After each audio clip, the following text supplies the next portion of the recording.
Salam sejahtera. Terima kasih atas kesudian anda singgah di channel saya.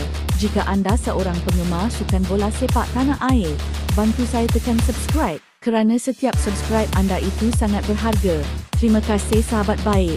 Kelab elit di Australia iaitu Newcastle Jets dilaporkan memburu khidmat pengendali Harimau Melaya. Era revolusi pasukan kebangsaan di bawah pimpinan DYN Tunku Ismail menyaksikan beberapa pengendali dari Australia untuk memantapkan pasukan. Permulaan cemerlang oleh pasukan bimbingan Peter Klamovski apabila berjaya menewaskan pasukan ke-175 dunia, Nepal dengan keputusan 2-0 di Stadium Sultan Ibrahim. Laporan daripada Australia iaitu Newcastle Herald mendakwa bahawa Newcastle Jets kini telah memuktamadkan proses untuk mendapatkan khidmat jurulatih Harimau Melaya, Mark Milligan. Bekas perancang tengah pasukan kebangsaan Australia itu dilaporkan bakal menggantikan posisi Robert Stanton yang tidak lagi bersama pasukan bagi musim baru. Newcastle Jets dilaporkan sedang memuktamadkan proses untuk mendapatkan khidmat Mark Milligan bagi saingan Lig 2025 hingga 26,